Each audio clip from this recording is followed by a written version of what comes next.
And let's begin with the big news break coming in. One nation, one election. With the cabinet giving its approval, this bill is all set to be brought into parliament, and sources telling us what really played out in the cabinet meeting. Home Minister Amit Shah reportedly briefed the cabinet on the technical issues of one nation, one election. Besides that, Prime Minister Modi, according to our sources, also told his ministers to go and ensure that people are made aware of the benefits of simultaneous polls and talk about how this bill is beneficial to every citizen of this country. I want to bring in Himanshu Mishra for more details on this.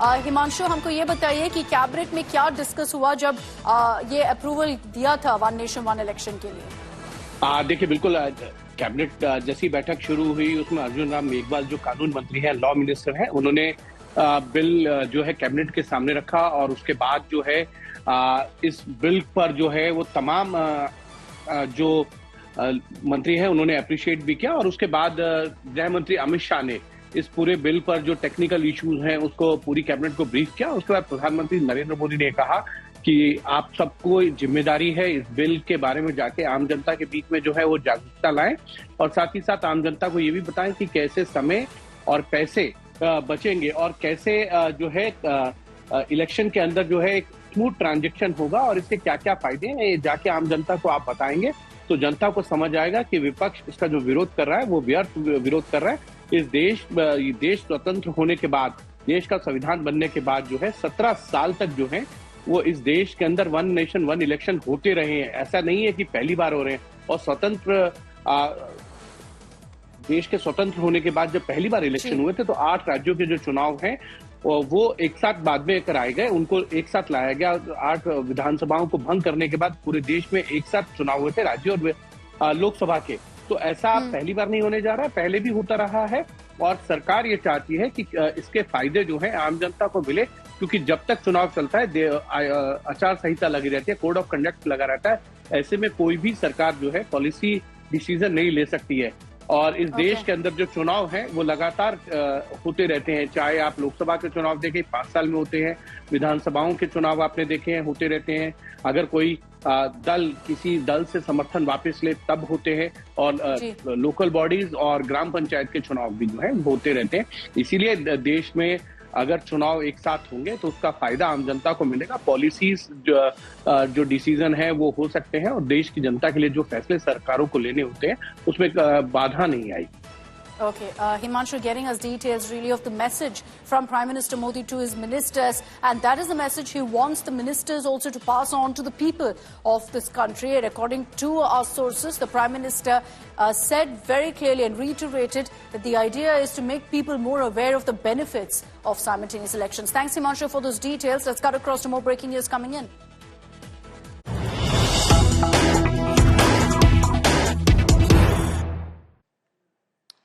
Now, here's why it's going to be an uphill task, really, for the government to ensure the passage of one nation, one election, the bill in Parliament, because you've got opposition parties making it very, very clear that they oppose this particular move. You've got comments coming in, particularly from State Chief Ministers M.K. Stalin, Mamata Banerjee, Arvind Kejriwal. They've all now spoken out, slamming this particular proposal. M.K. Stalin, Tamil Nadu Chief Minister, has said that, look, what this will do is erase regional voices, so we completely oppose one nation, one election. Mamata Banerjee has said that the centre is bulldozing an unconstitutional bill.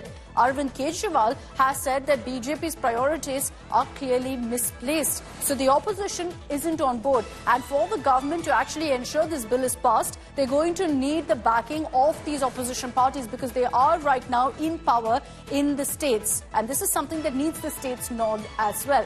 Rahul Gautam is joining us with more details on this. Rahul, is the entire India bloc taking a stand against one nation, one election? Is it something that's been discussed by the alliance, or these are just individual parties expressing their view?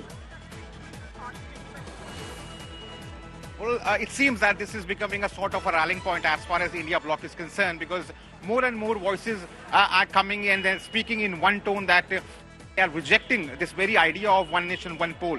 Arvind Kejriwal, Mamata Banerjee, Mr. Stalin, Congress party has tweeted a letter of Mallikarjun Kharge wherein he had earlier objected to this idea, saying that this is actually going to be against the very ethos of our democracy. So clearly, it seems that the opposition is united on this issue, and obviously it will be in a very difficult task, for government to convince these political parties. We have to really understand that, at least the Congress party is convinced that this very idea or the very move to implement one nation, one election is actually going to be detrimental to the entire election process, and that's why they are not in favor of it.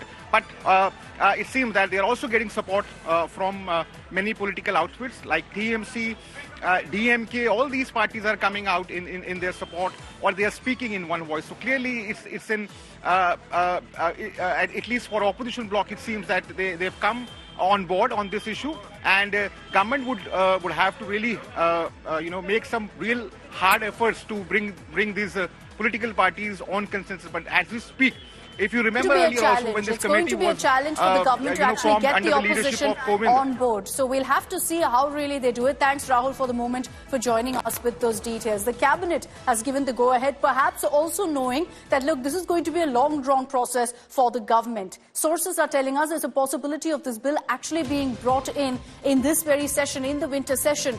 But the government knows it's going to take a few months for it to become a reality, at least with regards to getting the nod from Parliament, because this, in all likelihood, will go to a joint parliamentary committee, much like the Waqf Amendment Bill, which means there will be a long discourse, long discussion, debate on this, with all other parties also brought on board. Now, the government has made it very clear they will reach out to opposition parties, to all stakeholders, and ensure everyone is convinced with the idea of simultaneous elections. Let's get you some of the reactions that have been coming in.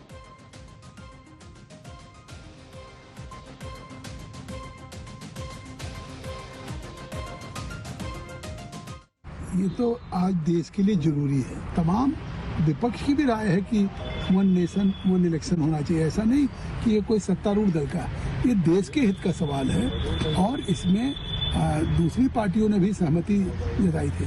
अब किस तरीके से चीजें आएंगी सदन में, सभी दलों के साथ परस्पर एक सहमति भी बनेगी और विश्वास भी बनेगा, और निश्चित तौर से हम उम्मीद करते हैं कि ये पास भी होगा वन नेशन वन इलेक्शन, और ये देश के हित में होगा। वन नेशन वन इलेक्शन एक उत्साह की एक लहर लेके आया है। सबसे बड़ा चैलेंज तो इतना खर्चा होता है, 3-4 महीने में सारे अधिकारी जो है वो ड्यूटीज पे लग जाते हैं, सारे संस्थान रुक जाते हैं, और सबसे बड़ी बात जो है हमारे देशवासियों के लिए उनको बार बार जो है वो प्रमोट करना, बार बार उनको भेजना वोट देने के लिए।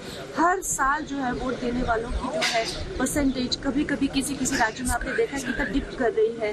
तो ये this is the need of the hour, और आई थिंक सारे ही इसके पक्ष में है, पक्ष विपक्ष सब ये चाहते हैं कि वन नेशन वन इलेक्शन होना चाहिए, लेकिन ये बहुत पहले होना चाहिए था। लेकिन ये सारे जो काम है वो हमारे प्रधानमंत्री नरेंद्र मोदी जी के ही कार्यकाल में हो रहे हैं। मोदी जी ने कभी खुद दिखाया नहीं कि उनको वन नेशन वन इलेक्शन में विश्वास है।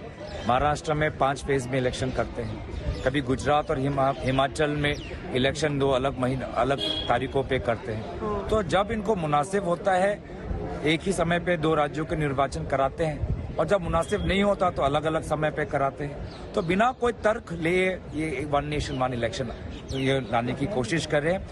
देश में विभिन्नता ही हमारी एकता का एक बहुत बड़ा अंग है, उसको खत्म करने का जो काम हो रहा है ये दुर्भाग्यपूर्ण है। अब तक किसी ने हमें कॉस्ट बेनिफिट एनालिसिस नहीं बताया है, क्योंकि प्रधानमंत्री जी ने कह दिया है कि देश के पे बहुत सारा पैसा बचेगा, तो वो पैसा बचेगा भाई साहब। कोई ये नहीं पूछा है कितना पैसा बचेगा। कि बिगर ऑपोजिशन जो है कि आप फेडरल डेमोक्रेसी पे फिर से एक चोट पहुंचा रहे हैं, और आपका ऑब्सेशन के आप यूनिफॉर्मिटी लाएं gives undue central government powers, क्योंकि आप अगर कोई सरकार गिरती भी है तो वो गवर्नर के हाथ में सारा चला जाएगा as an administrator. By making such statements, it's easy to say that one nation, one election is very good, feel good, it's a good thing.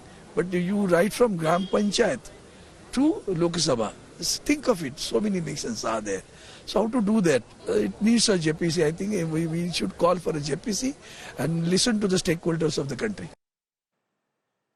So the BJP has spoken about one nation, one election several times, but they've aggressively moved forward with also the high-level committee chaired by former President Ramnath Kovind being formed, and that recommendations then moving forward. But what are the arguments for and against simultaneous polls? How really will that work in such a massive, large country? I break down all those details for you. Parliamentary corridors are abuzz with the term one nation, one election. Now, the BJP is firmly back to the concept of one nation, one election, reiterating that they will ensure it becomes a reality. The ruling party says it saves time and money. Nearly 24 parties led by the Congress have called it impractical and unnecessary. Let's explain to you exactly what one nation, one election is all about. What exactly is one nation, one election? In essence, it envisions conducting simultaneous elections for both Lok Sabha and state assemblies throughout the country in one go. The proposal suggests a two-phase approach. First, elections for the Lok Sabha and state assemblies, followed by local body polls, but the second phase should happen within 100 days. Currently, elections for state assemblies and the Lok Sabha take place independently, as I'm sure you all know, either upon the completion of a 5-year term for the existing government or in the case of dissolution due to various reasons. Let's take you through the history of simultaneous elections. This concept actually is not new to India. Now, the concept of simultaneous elections dates back to the first general elections in 1951-52, which coincided with all Vidhan Sabha polls, with all state polls. This practice continued right up until 1967, when hung assemblies disrupted the trend and the timing. In 1983, the Election Commission then suggested that maybe we should go back to simultaneous elections. And then in 2003, the idea came up again. Then Prime Minister Atal Bihari Vajpayee took up the matter with the then Congress President Sonia Gandhi. But there wasn't much headway made then. Again in 2010, again it was the BJP that put forward the initiative or took the step forward with LK Advani saying that he had discussed the matter with the then Prime Minister Manmohan Singh. Over the years, you've seen a lot of talk about this. Prime Minister Narendra Modi has been advocating for the idea of simultaneous Lok Sabha and state assembly polls clearly, which is why a high-level committee headed by former President Ramnath Kovind was formed on September 2nd, 2023. So according to the roadmap presented by this committee that's headed by Ramnath Kovind, simultaneous elections will require 18 amendments to existing laws, including 15 amendments to the Constitution, which fundamentally doesn't allow simultaneous polls. 5 articles in the Constitution and the Representation of People Act of 1951 would have to be amended. And for this, every recognized state and national party would have to agree to the change. So it is a tough ask for the BJP to get this to get a go-ahead. Now, for a constitutional amendment, 2/3 of the House must be present for the vote. A consensus of all political parties, of state governments, importantly, is also needed. After the constitutional amendment bill is passed in Parliament, it needs to be ratified by half the states in India through resolutions in their assemblies. So not just Parliament, assemblies also need to give the go-ahead. As per the Kovind panel, out of 62 parties that they approached, 47 responded with their views. 32 backed simultaneous polls, 15 opposed it. Besides the BJP, Shiv Sena, JDU, the AIA, DMK, the BJD, the Akali Dal, among others, have backed one nation, one election in their communication to the panel. The Congress, Aam Aadmi Party, Trinamool Congress, Dravida Munnetra Kazhagam, Samajwadi Party, among other parties, have opposed the same. Many parties didn't respond then to the committee's query and have now spoken out either for or against the move. And even the ones I've listed here have been known to change their stance based on really how their alliance or allegiance has shifted.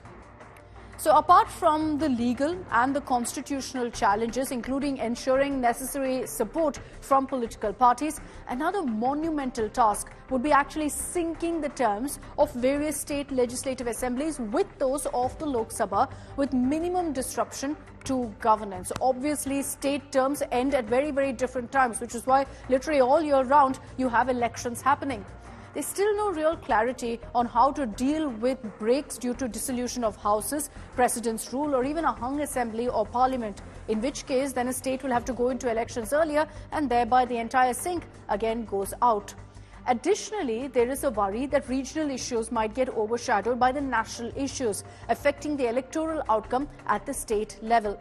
Also, regional political parties would not be able to compete with national parties when it comes to election expenditure and strategy. And these are some issues that regional parties have voiced.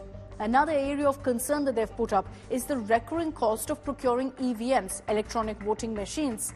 This, the poll panel has said, will be nearly 10,000 crore rupees every 15 years.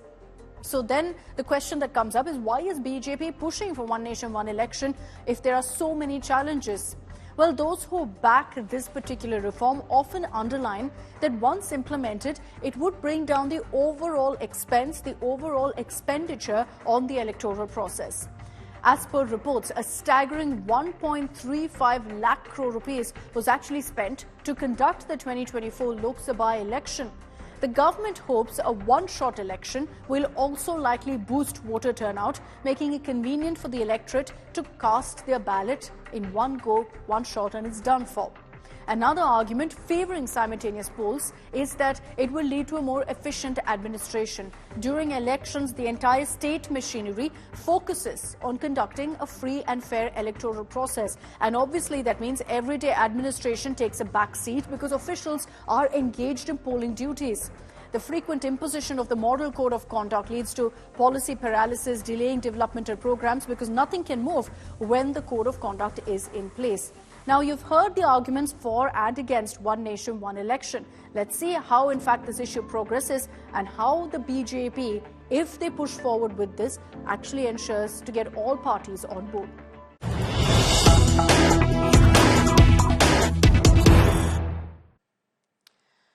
And get set for a mega showdown in Parliament over the next 2 days. In the Lok Sabha, you're going to be seeing the debate on Constitution Day that the opposition was pushing for. And we're getting details, really, of the speaker list for both the BJP and the Congress. A whip has been issued to all MPs by the BJP and the Congress for ensuring maximum attendance in the Lok Sabha. Now, what we're hearing is that Rajnath Singh will speak tomorrow in the Lok Sabha. He'll be opening up the debate for the BJP. Home Minister Amit Shah will be opening it up for the BJP in the Rajya Sabha. But remember that in the Rajya Sabha, the Constitution Day debate is actually on Monday and Tuesday.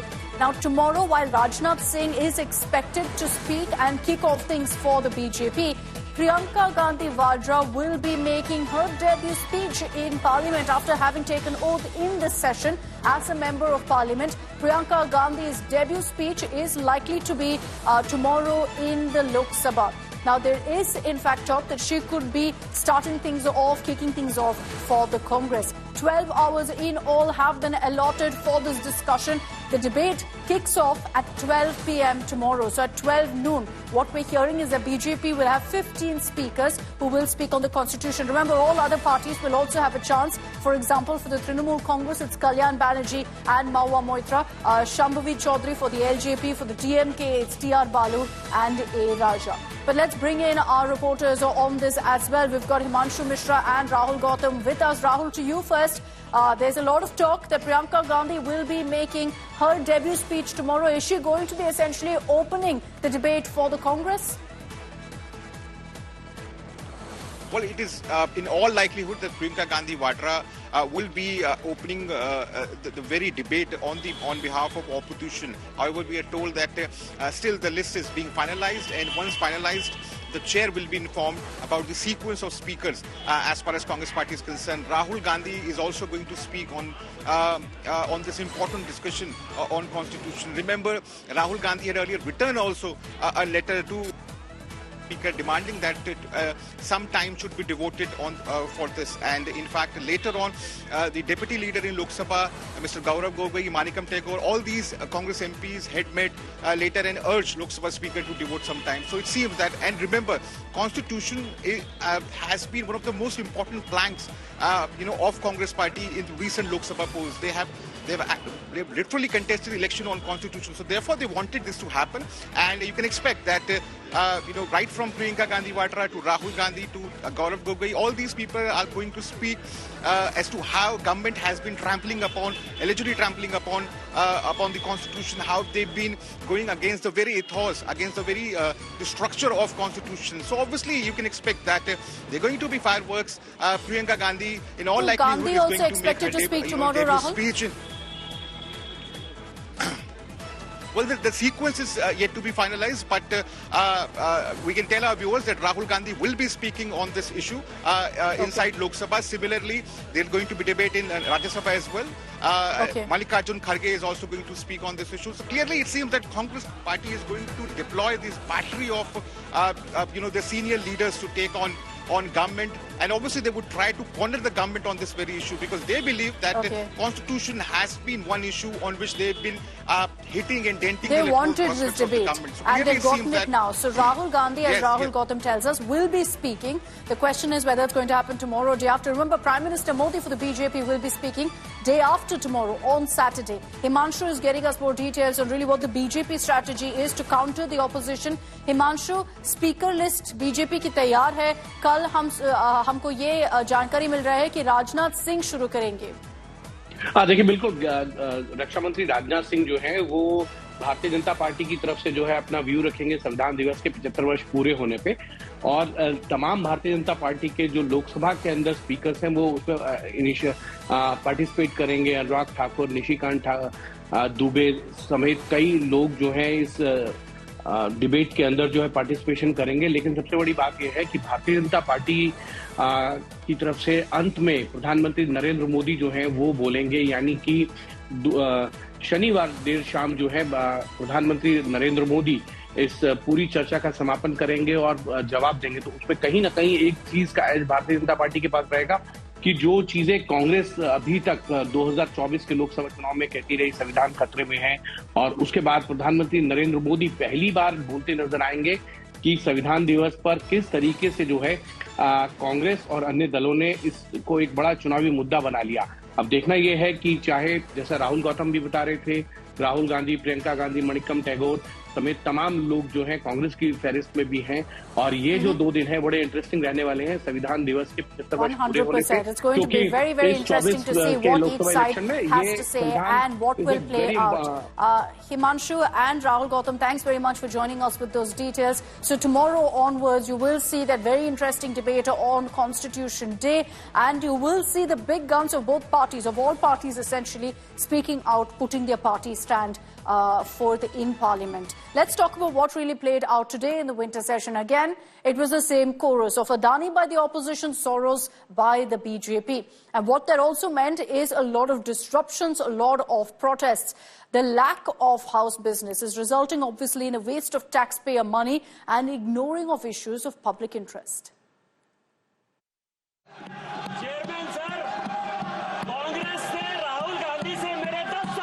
A battle over 2 billionaires, Gautam Adani and George Soros, has derailed the winter session of Parliament. The BJP once again accused the Congress of links with the American billionaire and demanded the Grand Old Party come clean on the issue.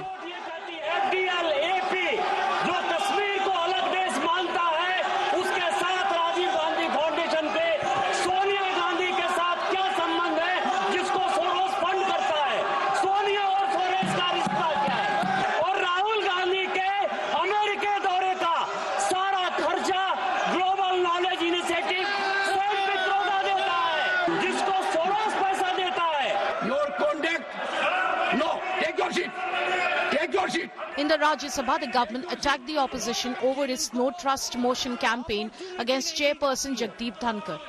Indian National Congress का official handle से chairman को cheerleader कहा गया है. इसकी जितनी भर्त्सना की जाए and constitutional post को इस तरीके से derogate करने का, constitutional position को इस तरीके से डिमीन करने का जो आपने कुत्सित प्रयास किया है, जो गलत प्रयास किया है, भारत की जनता कभी माफ नहीं करेगी इंडियन नेशनल कांग्रेस को. उनके जो The Congress, on the other hand, claimed the government was running away from real issues.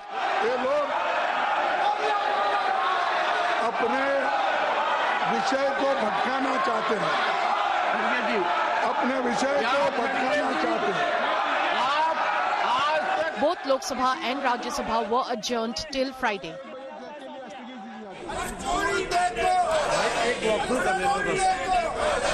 The opposition staged protest outside Parliament building demanding probe against industrialist Gautam Adani, who is indicted by an American court for alleged securities fraud. Protests inside and outside Parliament are draining taxpayers' money. It's important to note that every minute Parliament runs, taxpayers pay 2.5 lakh rupees. In an hour, this amounts to 1.5 crore rupees.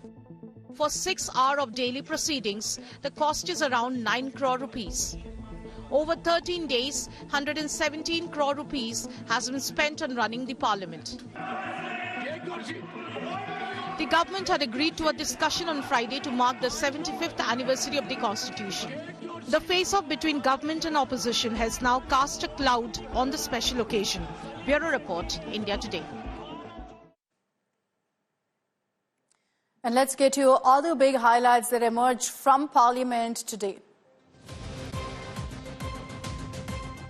Leader of opposition Rahul Gandhi was missing from Parliament on the 14th day of the session. Rahul headed to Hathras in Uttar Pradesh a day after he, along with Priyanka Gandhi, met the families of 5 people who died in the Sambal violence on November 24th. Rahul Gandhi met with the Hathras victim of the 2020 case. After no confidence motion against the chairman of Rajya Sabha, now opposition MPs are ready to get an impeachment motion against an Allahabad High Court judge, Justice Shekhar Yadav, for, according to them, endorsing extremist Hindutva views.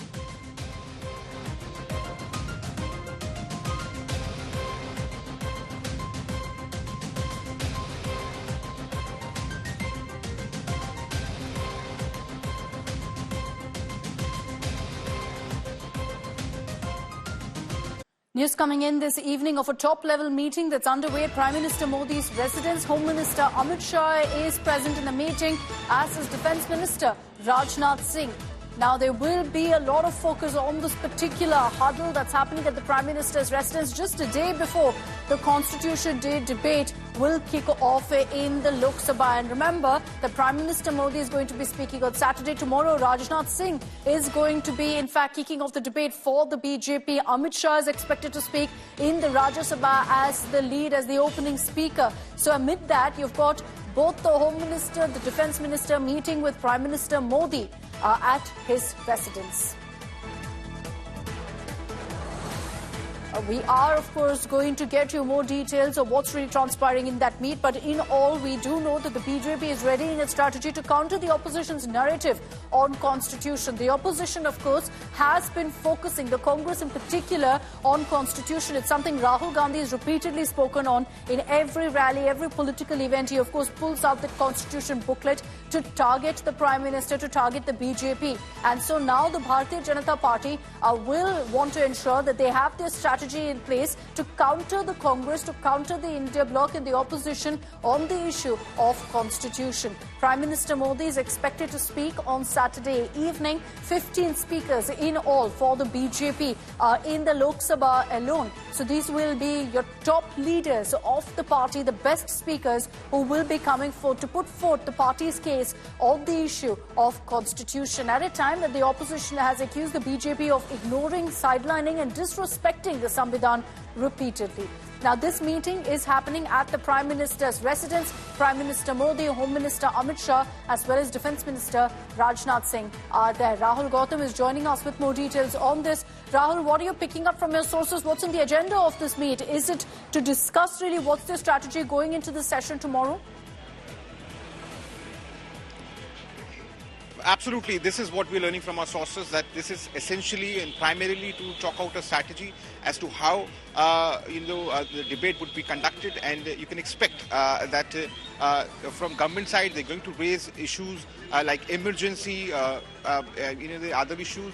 From Congress Party, what we are learning from our sources, they're going to raise the recent, the alleged toppling of state governments, and they would obviously try to create this narrative that how government has been going against the very ethos and the very basic structure of constitution. As I was telling you earlier also, they're going to deploy, there is the finest orators and their top leaders, including in all likelihood Priyanka Gandhi, Rahul Gandhi, Gaurav Gogoi, who's the deputy leader, Shashi Tharoor, Manish Tiwari. All these leaders are going to speak on behalf of Congress Party, and obviously they would try to push a government towards the wall on the issue of constitution. Remember, they had recently contested the entire Lok Sabha poll on the very plank of constitution, and they've been sending this message that how the government has been trying to alter the very constitution. So clearly it seems that as far as opposition and particularly Congress Party is concerned, they're going to come up,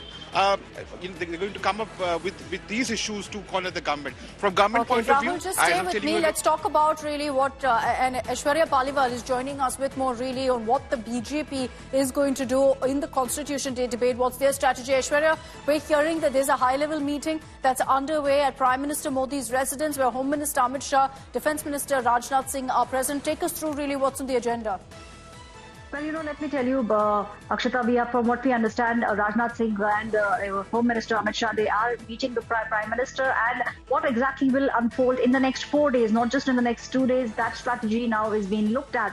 What will be the major points that the BJP will be speaking about? All those things are now being looked at, because from what we understand, the Congress also and the opposition also has now made sure that all its MPs, a whip has been issued by the Congress Party. They are making sure that all the MPs are present when this very important debate takes place, because it was the opposition, Akshata, that actually wanted a debate to take place on the Constitution. And now we are seeing the BJP also making sure that they are ready with everything possible, and they will also make sure that they put they put forth all the points that they want to speak about. A very crucial meeting. What will happen over the course of the next 4 days is being discussed at the Prime Minister's house. All right. Thanks very much, Aishwarya, for joining us with all of those details. And it shows you really how much importance the government, the BJP, is giving to this entire debate, knowing full well that now all eyes, the country will be watching this particular debate to see who wins really this showdown, this massive war of words that's expected to play out from tomorrow starting 12 noon in the Lok Sabha. All right, let's move on to some other stories and talk about the Supreme Court's important observations and crucial directives on the Places of Worship Act. It has become a big bone of contention for the last many months. While hearing a batch of petitions that challenge the constitutionality of the Act, the court ruled that no further suits on Mandir Masjids disputes can be registered until the matter is heard or disposed of by the Apex Court. So no fresh cases can be brought up, no PILs, no pleas will be admitted. CJI Sanjeev Khanna said that this matter requires detailed consideration, and the CJI made it clear that the courts are examining all contours and ambit of the Act. It's only appropriate, therefore, according to the CJI, for lower courts to stay their hands while the issue is sub judice at the highest level. What that means is that all the cases right now, the pending cases over these disputes, the pause button has been hit. Nothing can move forward, will not progress till the Supreme Court decides on the Places of Worship Act. The CJI also said the court is aware of the ongoing cases concerning the Mathura and Kashi disputes and stressed that the court would address these alongside the broader constitutional issues raised. देखिए, हमारा ये कहना है कि ये place of worship act में बहुत साफ साफ लिखा हुआ है कि रिलीजियस कैरेक्टर चेंज नहीं होगा, और रिलीजियस कैरेक्टर बिना जांच किए पता नहीं चल सकता। इसमें कहीं पे रिलीजियस आइडेंटिटी की बात नहीं हुई है, यहाँ ढांचे की बात ही नहीं हो रही, कैरेक्टर की बात हो रही है, और कैरेक्टर बिना सर्वे किए पता ही नहीं चल सकता। ये तो जबरदस्ती बात हो रही है कि खुदाई होगी। कहाँ से खुदाई होगी? आज खुदाई की कोई जरूरत नहीं है, बिल्डिंग को टच भी करने की जरूरत नहीं है। राडार टेक्नोलॉजी है, जीपीएस टेक्नोलॉजी है, कार्बन डेटिंग टेक्नोलॉजी है। आप बैठे बैठे पता चल सकते हैं कि इस स्ट्रक्चर की फाउंडेशन कब बनी, दीवार कब बनी, गुंबद कब बना। इसकी जांच करना बहुत जरूरी है। Okay, let's bring in Anisha Mathur on this broadcast for more details. Anisha, run us through really what the Supreme Court directive means. Now, with all of the existing cases, and there are about 10 of them, what happens to them? You essentially hit the pause button. Can nothing move on any of them, even those where, the court has said you can go ahead with the survey? Well, Akshata, clearly what the Supreme Court has said today is that when the highest court of the land is hearing an issue and it is looking at the entire contour, the virus, at the applicability of the 1991 Places of Worship Act, then it is not appropriate for the lower courts to continue hearing any matter. So what the court has said specifically is that no orders, whether it is interim orders, whether it is any orders on applications, or any orders of survey, can be passed by any court regarding any such dispute over a religious structure. Secondly, and more importantly, no fresh suits will be entertained, will be registered or heard by any court. What this means is that for the last several months, we've been looking at various issues coming up across the country with regards to claims regarding mandir, temples and masjids. All of those now effectively cannot be heard till the court takes its decision on the Places of Worship Act validity. The hearing that happened today, it was quite a short hearing, especially since these matters have been pending since 2020. The challenge to the validity of the Places of Worship Act has been pending since 2020. The centre was once again asked that notice was issued to you in 2022. Why have you not filed any response? Why have you not taken any stance yet? The centre has now been given 4 weeks of time to respond. But at the moment, all the cases, including Kashi, including Mathura, including the other matters, whether it is Ajmer, whether it is Sambhal, all of those questions that have been asked regarding surveys, all of those now, no orders can be passed by the civil court and no fresh cases can be registered or heard by the civil courts till the Supreme Court passes its decision. So this is effectively putting a pause on all the Mandir Masjid disputes across the country, because we've been seeing these coming up in various areas. Back to you. Very true. Anisha, thanks for those details. Anisha also highlighting that the centre has 4 weeks now to respond. Remember, since 2022, they've not filed their response despite being asked to do so by the court. But let's tell you about all of the cases right now pending in court. Mosque, masjids, fights that are playing out. You've got the Jama Masjid in Sambhal, which according to the Hindu side, the petition that was filed in court has been built over the Sri Harihar temple by Babur. Now, the survey order, remember, which was first issued by a lower court, was then halted by the Supreme Court. And that's the current status, over which there will now be a hold. There'll be no further hearings because of the Supreme Court's directive today. Similarly, the Gyanvapi Mosque in Varanasi, the claim is it's been built over the Lord Vishweshwar temple by Aurangzeb. Survey was allowed. The document of what the survey has revealed is with the court. Again now, it will be stalled at that particular stage. The Shahi Eidgah Mosque in Mathura, one of the biggest contentious issues. The allegation, the petition, multiple of those, is that it's been built over the Krishna Janmabhoomi site. The hearing on this is underway. It could take time now because the Supreme Court has said nothing will move on any of these cases. The Ajmer Sharif Dargah of Ajmer. Now, the site is originally a Shiva temple, is what the petition claims. Notices have been issued on the plea, so the hearing really hasn't begun just yet, and it's going to take some time, obviously, for the hearing to kick off with these directives today. The Qutub Minar Mosque in Delhi, iconic location, a heritage site of the national capital. The allegation is that it's been built with the ruins of 27 Hindu and Jain temples. The hearing is underway in this matter in the courts. Now, the hearing will be paused till the Supreme Court decides on the Places of Worship Act. Now, let's talk about more cases. Bhojshala in Madhya Pradesh, there's a showdown over the Kamal Maula Mosque. Now, the claim is it's been built over a Saraswati temple. The survey was actually allowed in this particular case. The documents of what that survey is revealed is with the court. Again, over there now you can't see any development for the time being. Now, let's talk about also in Uttar Pradesh, Badaयूं, the Shamshi Shahi Masjid. Now, the allegation has been built over a Neelkant Mahadev temple. That's what the petition says. It's in court. The hearing is underway. These are all in lower courts. Then in fact, Lucknow, you have the Telewali Masjid, which, according to the petition, has been built over a demolished Hindu structure. The hearing, again, is underway in a Lucknow court. For now, there will be a pause on this. The Atala Masjid in Jaunpur of Uttar Pradesh. The case actually came up now, where you had a hearing happening today. Now, the claim is that the temple was actually repurposed into a mosque by the Tughlaq dynasty. The hearing is underway in this matter. A hearing took place today as well. But after this, it will have to wait for at least 4 weeks before there will be any progress or any hearing. Now, the Sheikh Chishti Dargah in Fatehpur Sikri of Uttar Pradesh. The petition claims this was originally a Kamakhya Devi temple. Notices have been issued on the place. It hasn't really moved forward hearing-wise. We'll see what really happens. These are 10 cases that are right now in court, over which there will be no development, no progress, because the Supreme Court has said, wait till we hear the issues on Places of Worship Act. Now, there's one more issue, which is Taj Mahal of Agra. Now, over this too, there was a petition filed in multiple courts, and the allegation is that Taj Mahal originally was a temple called Tejo Mahal. This plea was dismissed, and the plea was dismissed multiple times. Nothing changes on this front, considering that it's now out of court. But why is it that you're seeing this massive discourse and questions over the Places of Worship Act? What is it that the Supreme Court will now look into based on the petitions that have been filed? I explained to you everything you need to know about this Places of Worship Act. That's the talk of the town right now.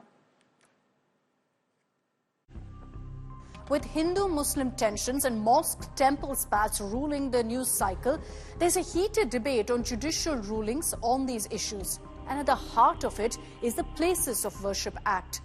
The Places of Worship Special Provisions Act 1991 was enacted, yes, in 1991, at the peak of the Ram Mandir agitation, and essentially states that the religious character of any place of worship as it existed on August 15, 1947 must be maintained. Here's the most important part of the Act. Section 3 of the Act bars the conversion in full or part of a place of worship of any religious denomination into a place of worship of a different religious denomination, or even a different segment of the same religious denomination. To dump it down for you, essentially, if it's a Muslim place of worship, it can't be converted into a Hindu place of worship. The law, which has been a part of the Congress's 1991 election manifesto, was meant to put to bed all controversies arising out of the alleged historical conversion of a place of worship. Now, while introducing it in Parliament, the then Home Minister S.B. Chavan had said, and I'm quoting what he said, the enactment of this bill will go a long way in helping restore communal amity and goodwill. But it's important to also note here that the Babri Masjid Ram Janmabhoomi dispute was specifically kept outside its purview, outside this Act's purview, as the dispute was already sub judice when this law was passed. The Supreme Court itself had, in its 2019 verdict in the Ayodhya title suit, read the guarantee offered by the Places of Worship Act as part of the basic structure of the Constitution.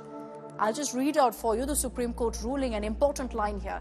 The state has, by enacting the law, enforced a constitutional commitment and operationalized its constitutional obligations to uphold the equality of all religions and secularism, which is a part of the basic structure of the Constitution. So why then are there even petitions being filed seeking conversions of places of worship and surveys and whatnot? That's because of what happened in the Supreme Court in August 2023. The then Chief Justice D.Y. Chandrachud led a bench which permitted a survey to be carried out at the Gyanvapi Mosque in Varanasi to examine whether the mosque has been built on a temple.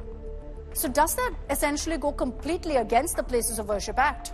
Not really, because here's what the ex-CGI said. While noting that there could be no conversion of the place, Chandrachud said the structure's original character, as he put it, could always be determined. This essentially means that an inquiry into what the nature of the place of worship was on August 15, 1947 can be allowed, even if that nature can't be subsequently changed because of the Act. But then, it wasn't just Gyanvapi.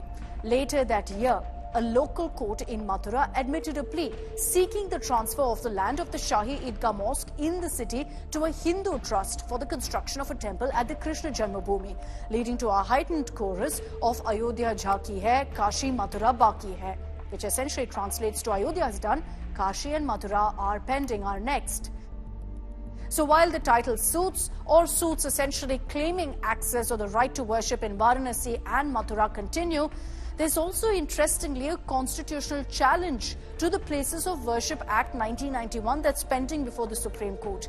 The Apex Court currently has before it 4 separate petitions that challenge the Act itself, that challenge the Places of Worship Act. In September 2022, a bench that was headed by then CJI UU Lalit had directed the government to file a response on its stand within 2 weeks on this issue on the Places of Worship Act. 2 years on, however, the centre is yet to actually file its affidavit. So even as the Union Government and Apex Court are taking their time on this issue, several pleas have been filed before high courts, before local courts, seeking surveys of mosques. Not to change the place of worship, but to determine what exactly stood there before. In Agra, there's a plea seeking an ASI survey of the Jama Masjid. In Karnataka, a plea seeks a survey of the Jamia Masjid in Srirangapatna. In Rajasthan, a plea claims that a Shiva temple lies below the Ajmer Dargah. Surveys have been conducted of the Jama Masjid in Sambal and of the Bhojshala in Dhar, Madhya Pradesh, and that list goes on.